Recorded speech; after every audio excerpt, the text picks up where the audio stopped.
Justin Rose, he's been on the golf scene for a long time and he was very competitive at this year's British Open.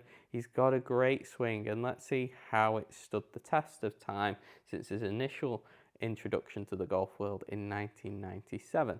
So if we look at setup, Justin's got a really nice setup here, pretty neutral in his grip, maybe a little bit strong in that left hand, nice bit of foot flare. I talk about that a lot. Most guys will have that. You'll see from down the line, neutral spine, little bit of knee bend, arms hang beautifully below the shoulders there.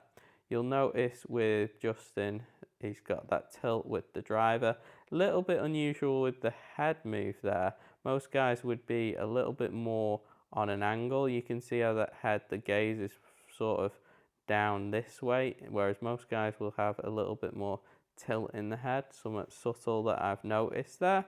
And then let's bring him to that takeaway. So if we look firstly from down the line, I want you to notice, look how he starts to move into the heels there. So he almost starts on his toes, and then can you see how those heels drop down? That just helps him load back into the glutes, and it's a little bit of a trigger move. See that?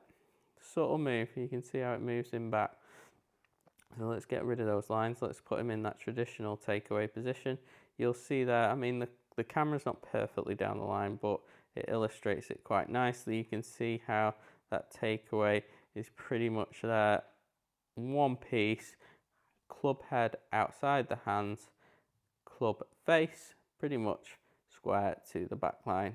Very, very standard takeaway there from Justin. Now, if we look at him face on, you'll see he doesn't have a huge amount of lateral movement like a lot of guys. You'll see more rotates into that trail hip. So subtle bump, not a huge amount like somebody like Rory. And then we'll bring him there. Now he's very, very stable here. You've not seen a huge amount of rotation through the hips or the torso. Just nice and stable there from Justin. Little bit of bend in that trail arm. Just very, very stable through the hips there. If we take him back to lead on parallel, you'll see how he works those hands really nice and deep. A lot of guys would be more in the center of the chest, but you're really working those hands behind him there. So let's look from face on.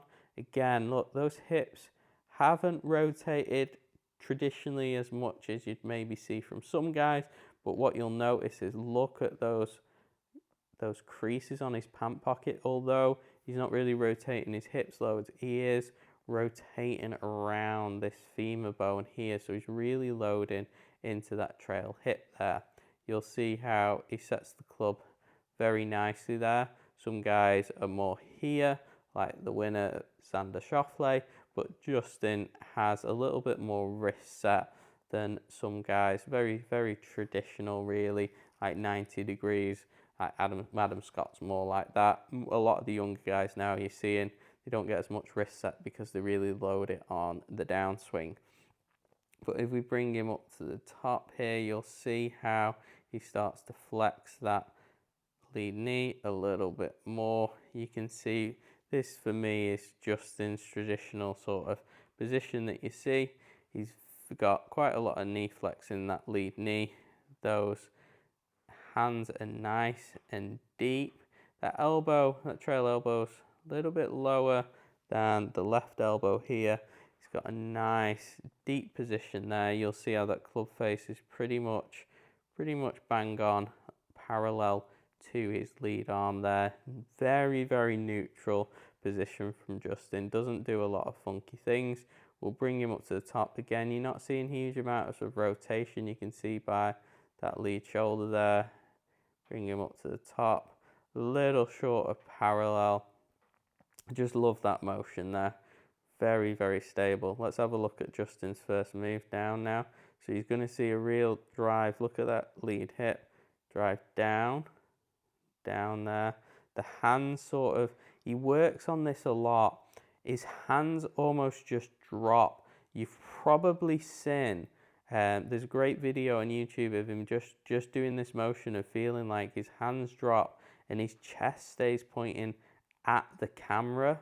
So what's happening here is watch how he sort of just shifts down, and then those hands are just going to almost drop straight down. You see how they pretty much drop straight down here. Now, this for me is where Justin can get in a little bit of an issue with his back. I'd love to see him on 3D, but for me, that right hip is just a little bit higher than his left here. Now, it's going to be higher, but for me, I just think he doesn't flex that trail knee quick enough in downswing. So I think I'd love to see him on 3D, but I'd imagine that his trail hip, you can see there how he just gets a little bit high, and how that trail leg is a little bit less flexed than the left leg here. So what that can cause is a little bit of this pelvis working this way, which can cause a little bit of compression down that right hand side of the spine. So I'm assuming that's where his back pain comes from. Would love to see it on 3D, but that's something that's plagued Justin throughout his career. But in terms of the position, you'll see how he's dropped those hands nicely here. So in terms of where the club is, what a lovely position. Club face is nice and neutral. That elbow is below the shoulder here. That shaft is beautifully dissecting the forearms, nice and on plane. So just from a club position, just love that position. I just love to see Justin with a little bit more knee flex. In the downswing, you'll see, look how he's maintained that angle here, trail elbow below the lead elbow. Love that position there. You can see how, again, look how that right hip's subtly high for me. But let's bring him down a few more frames. Look how he's maintaining that angle. Loads of lag. Love that position. When people say take the hands out of the golf swing, you don't want to take the hands out of the golf swing, because we want to maintain that lag there. Great position. If we look from down the line, you'll see how that shaft is pretty much parallel to his target line there. Love that position. You can see a little bit with his neck how he's sort of facing away. Again, that might cause a little bit of strain through his back, and that might be related to setup, how we noted he's got that funky little setup position. Let's bring him a couple more frames down. Look how he's just maintaining that angle. You'll see from here as well, look how that trail hip starts to drive up and back. Watch, can you see how it starts, lead hip starts to drive up and back there. See how much it's elevated. Great way of developing power. And then you'll also notice, watch that, it's like a piston almost. Watch that trail arm bend, and then boom, bend straight. And there's a tremendous amount of speed of that bend and then straight there. You'll notice, look how his neck is really pointing back here. That's going to cause a little bit of torsion through the spine. You can see that there. I'd really think with his setup position, I'm guessing Justin is left eye dominant. You probably wouldn't see that position with right eye dominant, because his gaze would be way out there. So I'm thinking Justin's probably left eye dominant here. And then lovely impact position. Like I say, look how that trail elbow's bent, and then straightens out nicely, creates loads of speed. If we bring in a few more frames, you'll start to see, look how much extension through those arms he's then creating, chasing that ball down the line. You'll see as well, I want you to take note of how Justin's foot sort of rolls over on that ankle.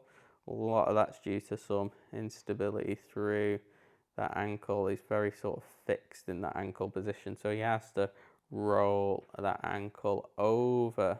You can see how it sort of slides as he's pushing back, and then really loads into the heel, and then you'll see loads of extension. Keeps his head down for quite a long time. You start to see now, and he exits quite high for somebody who has the club so deep in the backswing. So you can see how those hands start to come out above his shoulder here, really high. You see how he's maintaining that position through his spine, loads and loads of width.